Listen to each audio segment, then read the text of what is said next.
Welcome back, everybody. The History Guy here, and this is episode 3, playing as the reborn Soviet Empire on Millennium Dawn, which is a modern-day mod for Hearts of Iron 4. It is June of 2002. And if you are new to this series and you're just picking it up here on episode 3, the link in the description below will take you back to the first episode. Not a lot has happened so far. We have become communist once again. We have gobbled up the first territories of our reborn nation. And next up is going to be the nation of Ukraine. You can take a look here and see the former Soviet republics that I have available war goals on. So we've got Kyrgyzstan, Tajikistan, Uzbekistan, Turkmenistan, so all the stands down here. Then we've got Azerbaijan, Georgia, Armenia, and then the big prize here, Ukraine, then the Baltic states, Estonia, Latvia, and Lithuania. So none of them have resources that I desperately need. The only resource I desperately need right now is rubber, and I would have to go to Southeast Asia for that. So the next thing I thought is, well, I would go for factories, but none of these territories have a lot of factories either. So the next best thing is to go for Ukraine, which has a significant population, which will help me moving forward with my manpower. So after that, we're going to just work on strengthening the army. We'll probably gobble up these last few states. We're going to work on our relationship with China to get them as an ally. I just shifted one of the armies that was in the Far East campaign, taking Kazakhstan. And it's coming over here to help with Ukraine. I'm thinking 48 divisions are going to be enough, but, you know, I'm not entirely sure of that. Let's take a look. It looks like they've got somewhere between 22 and 37. So maybe just to be safe, I send a 3rd division over to help with this. And then we'll get those 72 divisions in place, and that should be enough. And I'll just maybe attack them from a couple of different sides, maybe try to surround what few divisions he has on the border here. But we'll see what happens. All right, so diplomacy focus is done. Italy has left NATO, so the countries continue to leave NATO in droves. That helps me a lot, I think, moving forward. I want to get more decryption. I want to be able to know what's going on other places. National focus. So we finished up diplomacy. Now we go path of the dragon, because we're going to start strengthening that relationship with China. Take a look at the available government goals I have. A Greek republic has left the European Union, so NATO and EU both are losing folks like crazy. All right, I want something that's going to help me with not with tank research, but with division attack. Let's see.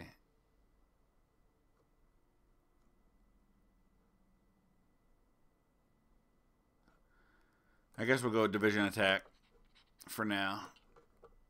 Ukraine's coming up next. It looks like we're pretty much ready to go on that attack. Let's just check and make sure that they don't have some diplomatic things I'm not aware of. Okay, so I've got to cancel my military access before I can do anything.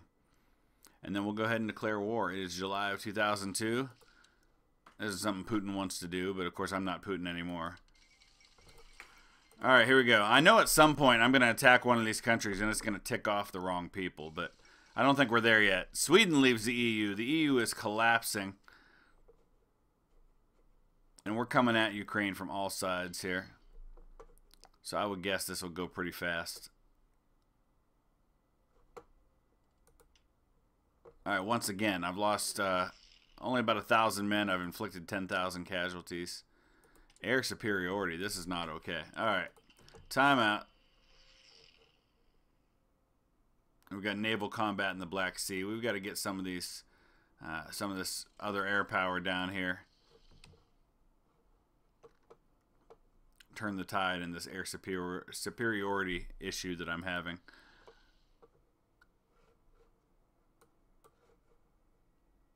I guess I really need to build up my Air Force because I've got a lot of units, but they're just all really small. There's a coup in Suriname. Not too worried about that.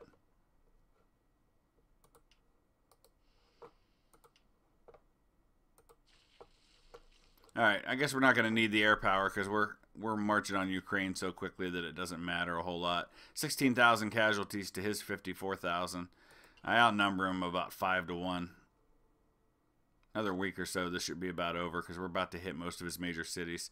I may have to come down here and take Crimea to finish him off.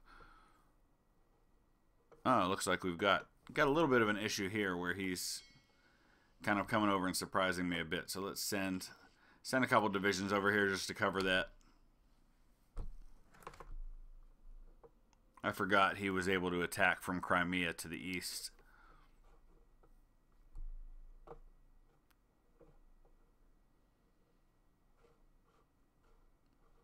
Alright, this is just about over. Let's see where he's at. Wow. I guess Sevastopol is going to be the big prize I'll have to take to finish him off.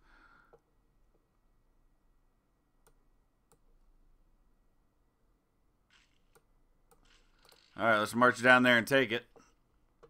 As we come at him, we only got one armored division coming in from this side.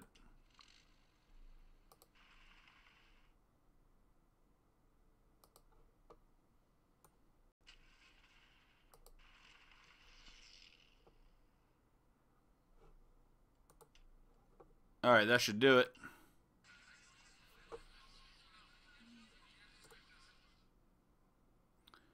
Alright, we're going to go ahead and take these states. Beyond that, I may start puppeting people. Because I'm not going to gain a whole lot from annexing some of these areas. Alright, let's pause for a second there. World tension's up to 37% now.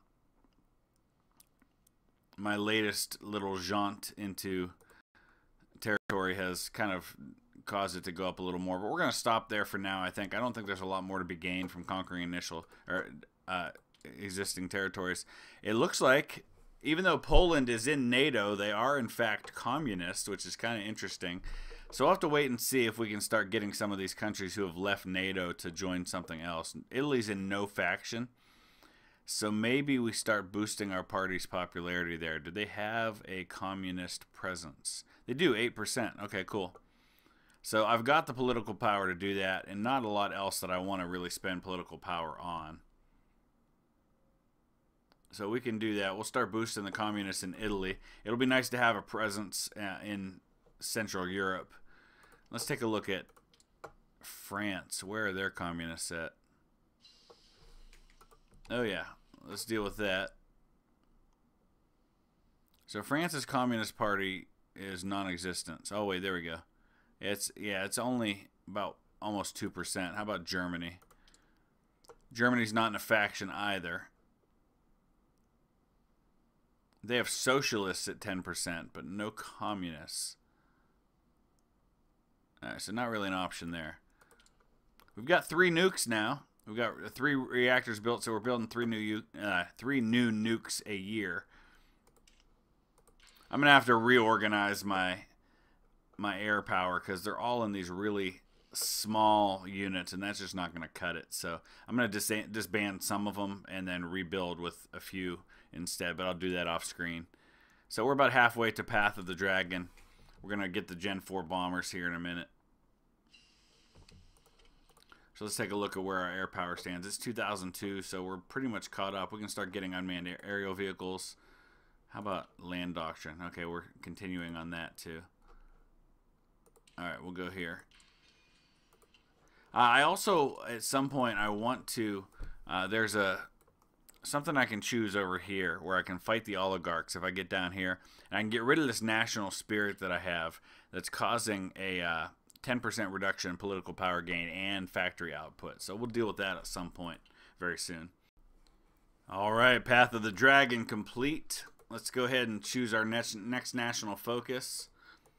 If we continue down that path, we can go trade with the East, which is going to improve our trade relations with some of those countries, Bosnia and Herzegovina, Red Barbados, Socialist Republic. Okay, so let's stand with China. And I want to look also at some of these other nations here. I want to see who may be communist already. So Croatians are communist. We're obviously not in a place where we can invite them to the faction yet. Let's take a look and see why. Oh, it's just a negative view. Okay, so Let's improve that, shall we? Let's guarantee their independence, improve our relations.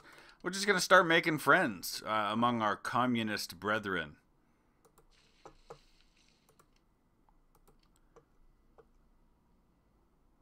Let's see who else might be communist.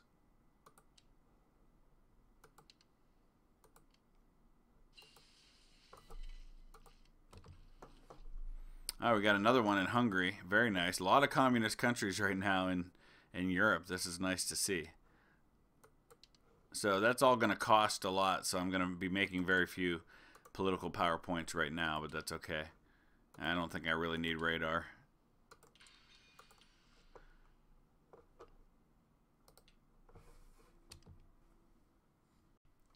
Next thing here in October of 2002, I want to start building up some more military factories. I'm going to need a much bigger army than I currently have if I'm going to really start making an impact on the world stage and going up against some of these bigger countries. So once I have the friendship of China and I've got a bigger army, then we'll start looking towards folks like Poland.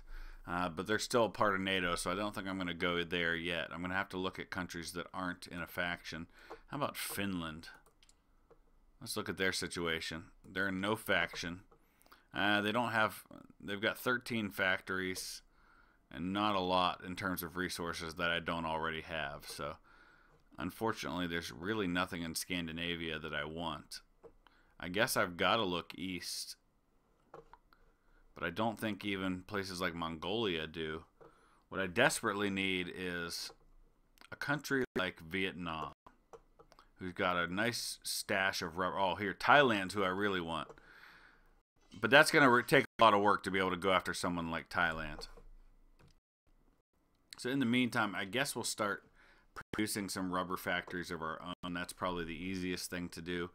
I want to find some of my places that I have 100% infrastructure, and that's where we'll start putting these rubber factories. And I guess I'm gonna have to build up some more infrastructure too, because a lot of places don't have 100% yet, and I already maxed those guys out. All right, let's look at more infrastructure, and I want to look at places that have a lot of production already, because then it's gonna help that production. Like right here, 98 steel. If we max out the infrastructure, that adds another 52 steel. So that's the kind of places that I'm looking, even though I don't need more steel. Let's see who else has a lot of production. Oh, there we go.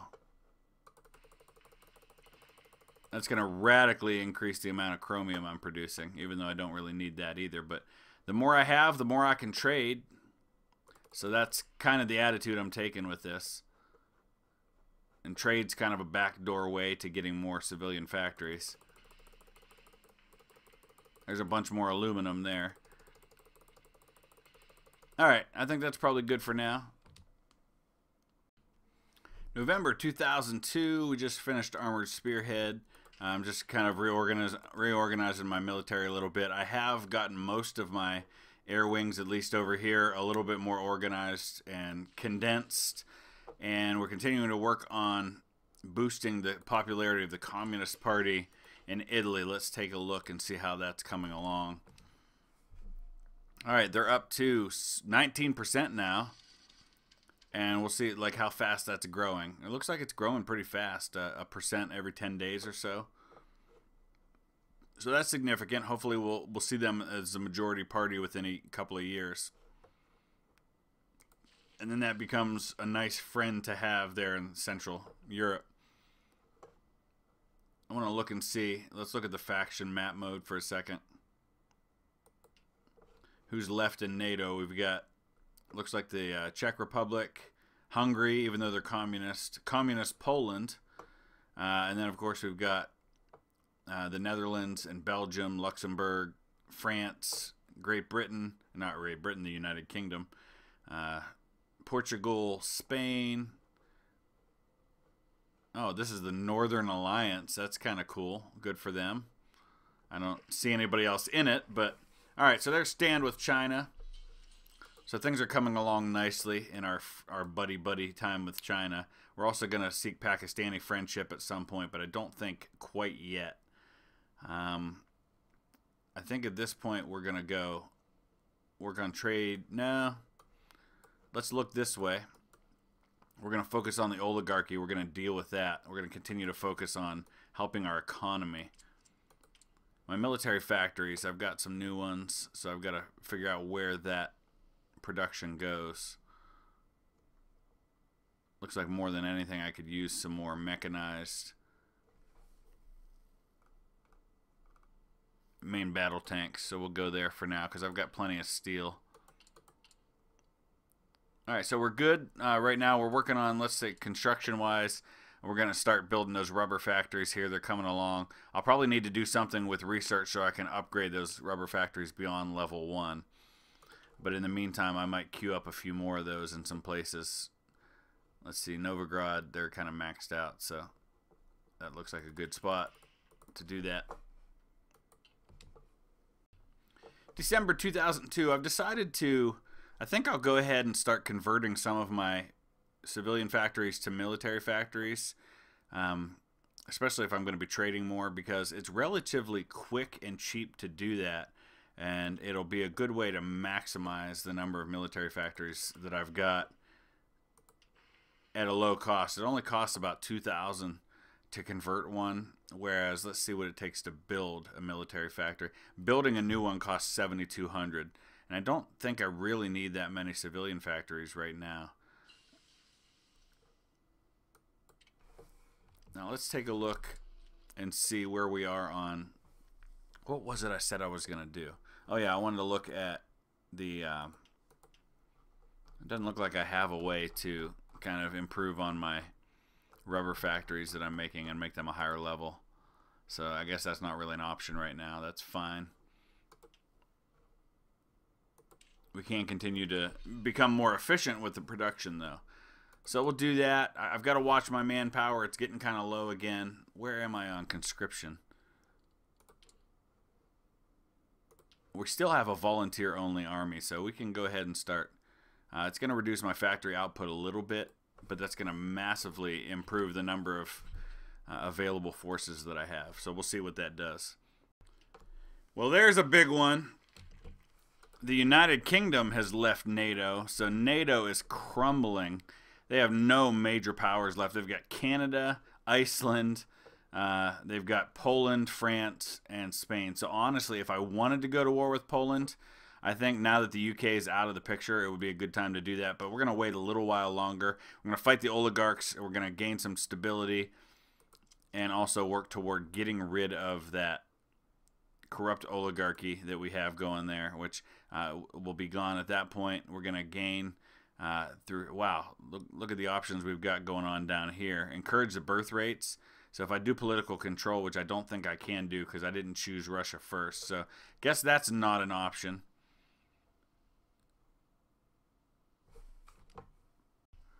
All right, time out here. Sweden has gone to war. Are they going to war with us? No, they declared war on Estonia, of all things. That's interesting. So, do we defend Estonia? I mean, I have a claim on that land, so I really feel like I need to go to war with Sweden over Estonia. So, let's take a look here. Can we invite... We still can't invite them to our faction. So, they need world tension at 50%, and it's just not quite there yet. I could declare war on them myself and just take it real quick. I don't know. Not sure what I should do here. Not sure that I want Sweden to have it. Well, Oh, whoa, what's going on here? Oh, they declared war. They're going after the whole thing, man. Okay. That is not going to be allowed to stand. I'm going to have to do something about that. I'm not going to get military access, though. That's the problem. Who can I invite to my faction? Latvia. Okay. Come, join us.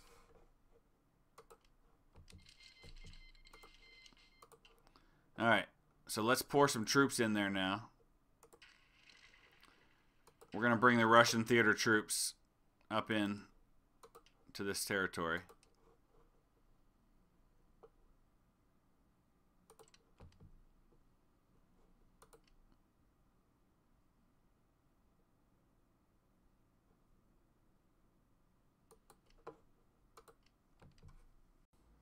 Yeah, I don't think he's going to do anything now. In fact, I wouldn't be surprised to see if the war goes badly for him at some point. I guess I could join the war. Let's go ahead and do that. Oh, they will not accept? They don't want me in their wars? What the heck? They're in my faction, but they don't want me in the war. Okay, well, as long as they're doing okay on their own, I guess that's not a big deal. You can see my manpower is up to 1.39 million now, so I got a big boost from changing my conscription law. So that seems to have helped a lot. I'm still kind of concerned about Finland right here, and I guess at some point I may have to go after them just to get them out of the way. Well, there's one of those things you never thought you'd see, a coup in Vatican City. I don't know who exactly is taking over. I'm garrisoning some units along the coast here because they did try, Sweden tried naval invasion. It didn't go well, so it wasn't a big deal, even though I'm not at war with them. Let's see what the heck happened in the Vatican City here. Oh, I'm still on my military decision making. There we go. So who took over? I don't know. John Paul II still the monarch there. How are things going in Italy? Let's take a look. Communist Party's up to 25%. So certainly before they get to elections, the Communist Party is going to be the majority party. In fact, they are now. Oh no, the Conservatives are at 30%. So they're going to take them over pretty soon. It doesn't appear that anything's happening with this war. Sweden's decided that they're not going to be able to take Latvia after all. Or Estonia for that matter. So really nothing's happening with that. So I guess we can start thinking about what's next for me. And part of that is starting to rush out more units as quickly as I can. Especially now that I've got more manpower and I'm starting to produce more factories.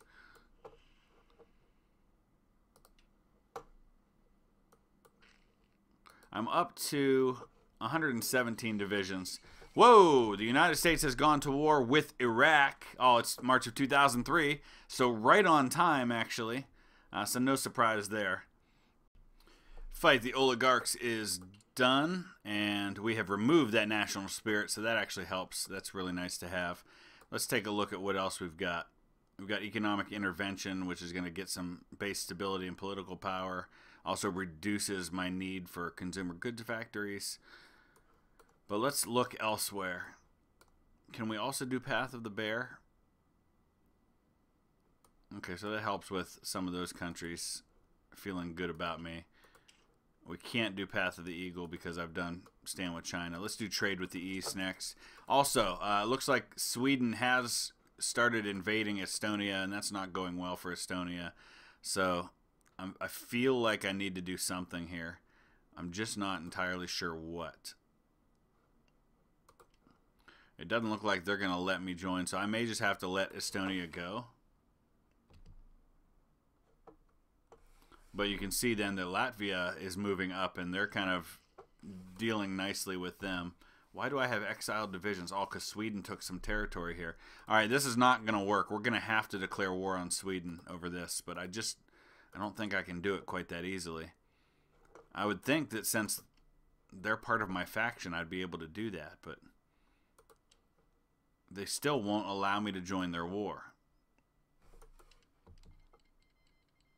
Despite their need for help, they are refusing my requests. So I guess what I'm going to have to do is declare war on Estonia to be able to get in there and annex it. So let's do that. And let's just move this whole force. That's my Far East army. That's not going to help me. I need my Russian theater force. We're going to move these bad boys up here. And we're going to deal with Estonia the old-fashioned way. All right, Estonia, don't get too excited there about your little jaunt into my territory. It's coming to an end quickly.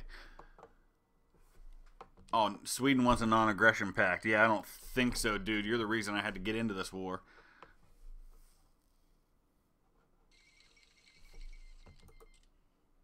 Now they've declared war on Lithuania, which we knew that was coming. So they're basically going after all of them.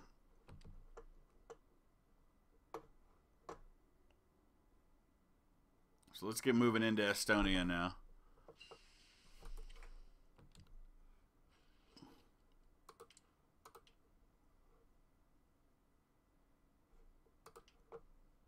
And we're still off on experimental rockets for a while. Here we go. Alright, I'm going to go do a few things and kind of deal with organizing all of this, and then we'll come back. I'm going to wrap this episode up soon because we're already over my kind of self-imposed 20 to 25 minute time limit on this. Alright, what are we waiting on here? Army Group 1, I guess we're waiting for the rest of the forces to get in the position. There we go, we're starting to move in now. We'll start closing things up on Estonia and hopefully remove Sweden's ability to take it out.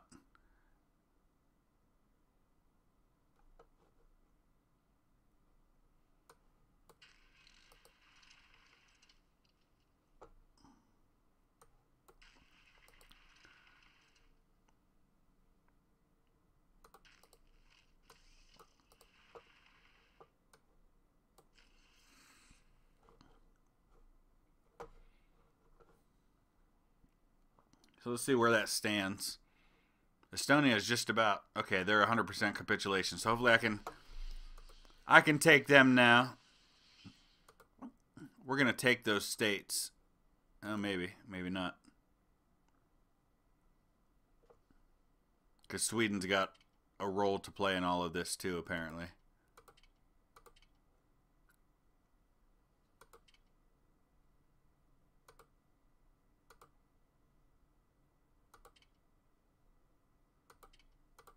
Now we've just got to wait until I can get to a place where I can take something else.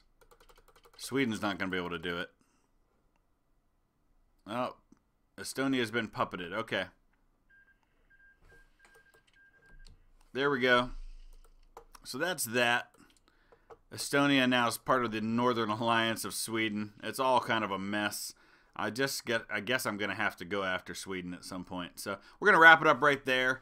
As always, let me know your thoughts, your questions, your observations, your criticisms. I know it's slow going, but with Millennium Dawn, that's the way it goes. We've got to get built up, but I'm starting to do that. I'm up to 117 divisions. I've got 2 million in available manpower. I'm starting to get more military factories, which means I'm going to be able to produce more. Once I get myself up around 200 divisions or so, we'll start looking at expanding into Europe, especially since NATO has largely collapsed. I don't feel like NATO's too much of a threat to me if I go after Poland. So we'll see what happens. As always, please hit that thumbs up if you want to see more from this series, and we'll see you again in a few days with the next episode. Thanks for watching.